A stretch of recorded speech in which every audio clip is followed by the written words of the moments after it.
Seja bem-vindo ao canal exclusivo da médium, Sônia Lopes. Você também pode nos encontrar no Facebook e no Instagram. As terapias espirituais são por chamada de vídeo.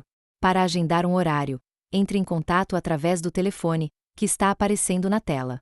Se gostou, não esqueça de curtir esse vídeo. Obrigada por estar aqui e muitas bênçãos em sua vida. Há anos espero por minha mãe. História ditada pelo Espírito de Lourdes Maria. Psicografado em 2022. Estou nesta colônia há muito tempo esperando a mulher que foi minha mãe retornar. Quando eu estava encarnada, tivemos muitos conflitos, muitos mesmo, e até agressão física. Quando nasci, minha mãe tinha 15 anos, e vovó não deixou que ela me abortasse. Cuidou de mim, por isso eu não a considerava como minha mãe, apesar de vivermos na mesma casa. Nasci no Maranhão, mas com pouco tempo de vida, vovó se mudou para São Paulo, onde cresci vendo minha mãe se comportar como uma adolescente. Eu já era mocinha e via minha mãe sair todas as noites, bem produzida, para as festas, e eu sempre ficava com a vovó, que sempre considerei como minha verdadeira mãe. Ela era bondosa, paciente, e me falava: temos o livre-arbítrio de qual caminho queremos seguir. Eu sempre ensinei o bom caminho à minha filha, mas ela prefere ser bajulada por sua beleza. Se preocupa com o externo e não cuida do interno. A beleza do espírito vai nos fazer falta quando desencarnarmos. Se estamos vivendo na escuridão, ao falecermos, vamos continuar nela. E quando vivemos na luz, praticando o bem por nós mesmos, isso já ajuda a ter alguém que nos auxiliará além do túmulo. Eu ouvia atentamente vovó, que era sábia. Aos 17 anos, pedi permissão à vovó para namorar Júlio, um menino do bem, e ela consentiu. Mamãe não parava em casa. Trabalhava o dia todo, e à noite, saía com amigos e chegava de madrugada, quando eu já estava dormindo. Pouco nos falávamos, e nunca pensei que um dia poderia odiar tanto as atitudes dela. Fazia um tempo que Júlio e eu estávamos namorando. Eu o amava, e ele retribuía esse amor. Era um menino do bem, até conhecer mamãe. Ela o seduziu de tal forma que colocou em dúvida o amor que ele sentia por mim. Eu percebia ela se insinuando para ele com olhares, roupas justas e decotadas. Mamãe era jovem e linda, mas sem pudor, e adorava seduzir para alimentar seu ego. Mamãe tanto fez que conseguiu iludir Júlio. Além de linda, ela era experiente no assunto da conquista e o tirou de mim sem dó nem piedade, sendo eu sua única filha. Passei a odiá-la. E como vivia sob o mesmo teto, sofri uma dor profunda. O mais doloroso é que amigos e familiares sabiam que eu e Júlio namorávamos, e que iríamos ficar noivos. Que vergonha eu passei. Aborrecida, saí de casa e fui morar com uma tia que me acolheu, e me aconselhou a ter calma.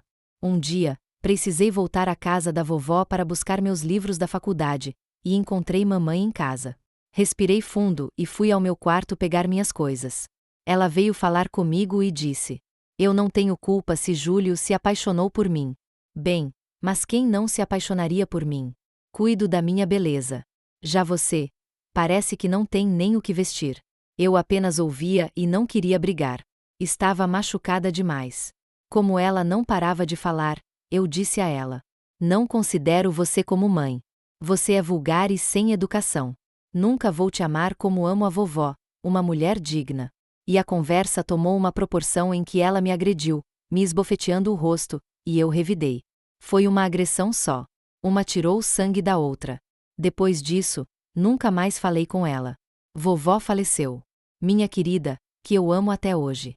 Se não fosse por ela, eu nem teria nascido. Depois que me formei na faculdade e já estava trabalhando, fui morar sozinha, mas a dor da minha alma era grande.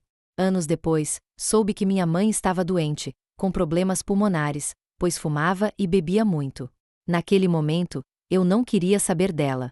O desprezo que sentia ainda era grande, e como era difícil viver carregando aquela mágoa. Quando conheci João Carlos, namoramos e nos casamos. Ele conhecia a minha dor, a dor da minha alma, e me ajudou muito, dizendo: limpe seu coração dessa mágoa, por mais difícil que seja. Eu o ouvia, mas não conseguia colocar em prática. Parecia que eu estava ligada à minha mãe pelo ódio. O tempo todo lembrava do ocorrido. Eu era triste e amarga. João Carlos me ajudava muito. Em uma noite, demorei para dormir, e quando finalmente peguei no sono, fui levada a um lugar horrível, escuro, frio, e com um aglomerado de pessoas maltrapilhas. O lugar tinha um cheiro insuportável, e eu caminhava sobre a lama, quando avistei minha mãe sentada, de cabeça baixa. Quando me olhou, disse: "Perdoe a sua mãe. Sei que errei muito. A vaidade não me permitia ver os meus erros. Fui egoísta, pensava só em mim, sem me preocupar com quem eu machucava. Sei que feri muitas mulheres seduzindo seus maridos. Nem todas vão me perdoar, mas você, por favor, me perdoe." Acordei assustada e contei ao meu marido. Ele me disse: "Procure sua mãe. Ela esteve muito doente. Perdoe-a. Não carregue mais esse peso, essa dor. Chega de sofrer. Eu vou com você procurar a sua mãe." Naquela época, ela já havia deixado Júlio por outro. Soubemos, por parentes, que estava internada e fomos ao hospital. Mas não deu tempo. Ela desencarnou em decorrência de complicações pulmonares. Se enquanto estava em coma, ela já se encontrava naquele lugar horrível, para onde irá agora que desencarnou? Chorei muito, e João Carlos me consolou. Com o passar do tempo, eu já estava quase esquecendo da raiva que sentia dela, quando ouvi a voz de vovó, que disse: "Lourdes Maria, sua mãe precisa do seu perdão. Ela se encontra em regiões de baixa vibração." Parecia que vovó estava ao meu lado, falando comigo. Orei a Deus. Deus, permita-me ver a minha avó, que tanto amo, que me criou. E todos os dias pedi isso a Deus, até que aconteceu. Me vi em um belo jardim com vovó. Ela estava linda. Era o mesmo rostinho, cabelo branquinho, aparência saudável.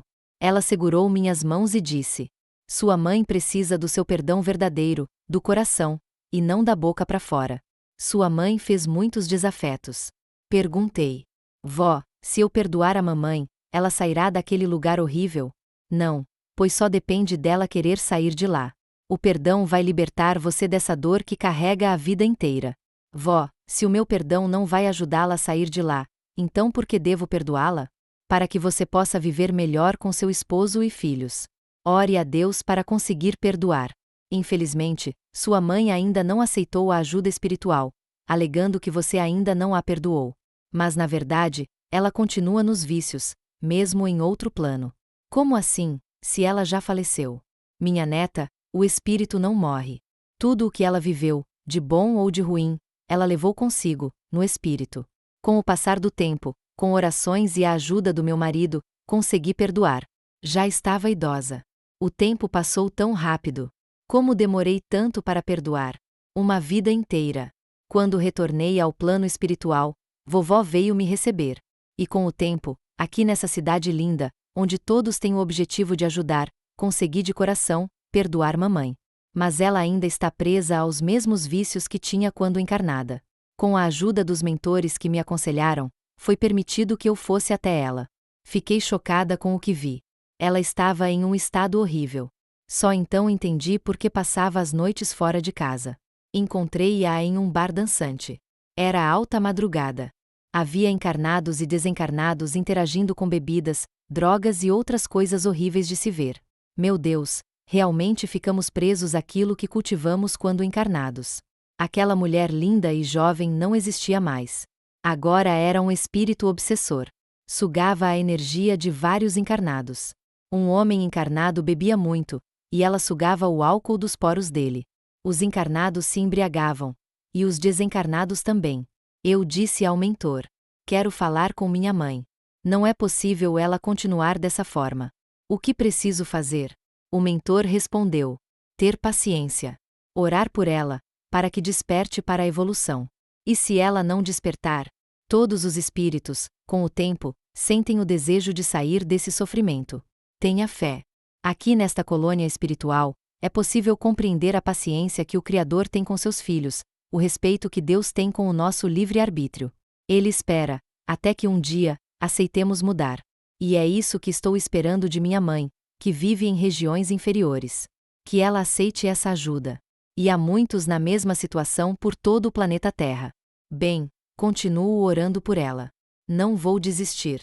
Quero muito que um dia, ela aceite a ajuda espiritual. E enquanto isso, os mentores me ensinam e me aconselham. Eu e vovó trabalhamos nas enfermarias, que recebem desencarnados o tempo todo.